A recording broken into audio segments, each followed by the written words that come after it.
Alright, I'm back.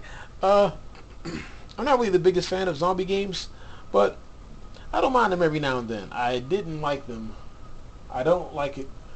I didn't like it too much on the 7th gen, where it's like everything was zombies. There was Dead Rising. There was Left 4 Dead, and that really peeped me off. Left 4 Dead by Valve, one of my favorite game developers. Well, I can't even say that because I don't know a lot of games they've made except for Half-Life. I'm sure they made a few. Maybe Counter-Strike, or I think someone else made that game.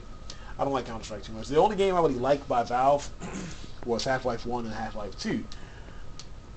And so I kind of became a fan of them because of that game.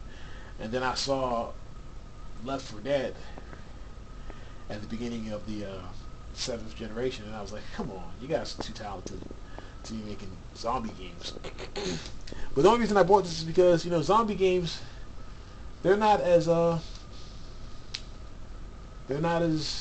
do you call it? They're not, the zombie genre is okay on the 6th generation because there's not too many of them. On the 7th generation, it's just almost watered down. Almost. You have Left 4 Dead, Dead Rising, Dead Island. Dead Island I actually liked because there was there's kind of there was some RPG elements involved, and I like first-person games. Like I love first-person shooters, and I kind of like first-person other stuff, like first-person RPGs, first-person adventure games. And I was like, okay, well, I'll give this a shot. And so yeah, that's what happened with Dead Island. And this game, I was like, well, there's not a lot of zombie games on PS2 or for the furnace generation, unless you count the Resident Evil games, which I have all of them for the PS2. I mean, I guess they're kind of like zombie games, but I figured I'd grab it. I'm going to Let's Play this as well. The seller had this labeled as like new. It's almost like new. I mean, it's I'd say it's above average, or it's about, yeah, it's just barely above average. You can't really see a lot. See those scratches right there, or smudges? There's some other stuff here. Take my word for it. It has light wear. And it has a tiny, like a half a fingerprint smudge on the edge of the disc. But that's okay. And yeah, so with Samurai Jack, I think I'm going to just buy a third copy. Because like I said, even though, well, the thing that made me want to buy a third copy was the fact that, or to buy a second copy, or the thing that makes me hesitant on buying a third copy is when I go on howlongtobeat.com. They're not the most accurate, but it's good to have some sort of estimation for completion time than none at all. Howlongtobeat.com has this game in 5 hours. That's what makes me kind of hesitant to buy a third copy. I'm like, well, I have 2 copies. One of them I know works because I've played it before. I never beat it, but I played it before. And I'm like, do I want to invest so much money in a 5-hour game? Like I was hoping to just have a decent copy of the game, but because on Amazon, Samurai Jack goes for like $20, I think, at least $20, and that's just for like I think it may start at 17. I'm pretty sure it's over $15, and that's just for the disc only. I found this on eBay, my most recent copy, and the only reason I bought it was because I was like, $14.99. That's a lot cheaper than what Amazon's offering, and it comes with the book and everything. Not that I need the book or the case or the cover art. So I took a chance. Kind of backfired on me. So I think I'm gonna have to get it.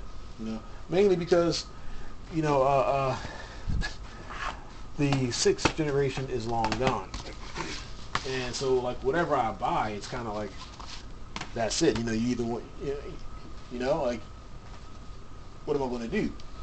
Like, the games I buy, I'll have, until whenever, until I get tired of my games, or until, whenever.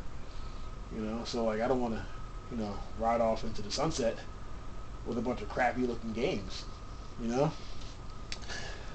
So some games I don't mind, but other games it's just no. And then there's other games like RPGs.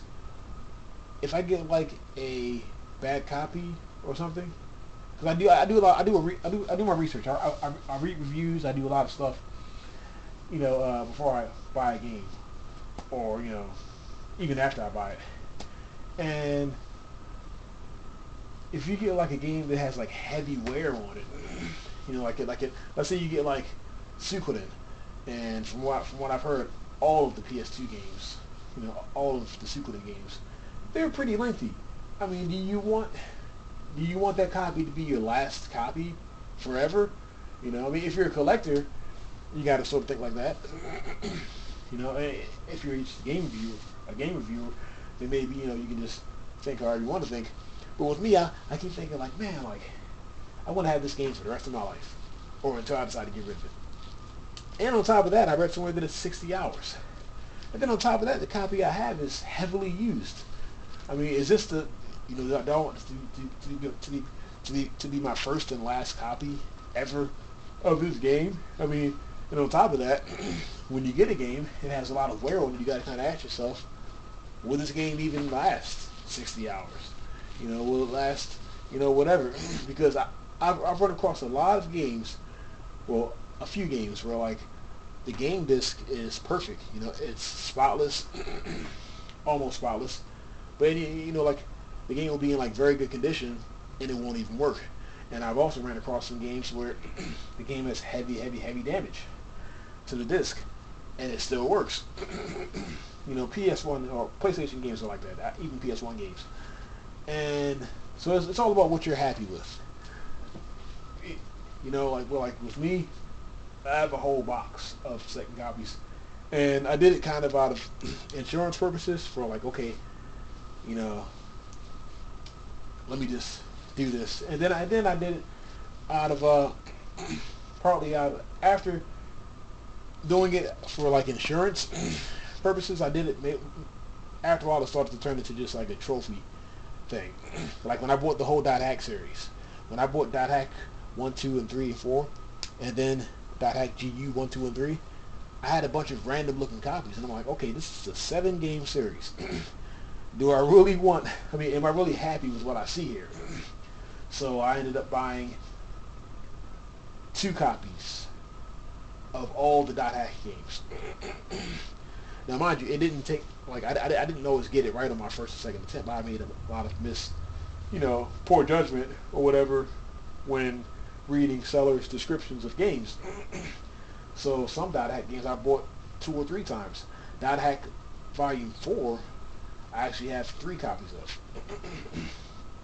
And, yeah, just mainly insurance, because like I said, I may want to play the game. I may want to play it to beat it. And then when I beat it, who's to say I won't want to play it again? When you get a game, you got to sort of think, okay, well, how many times do I want to play this game? Do I want to play it to completion or whatever?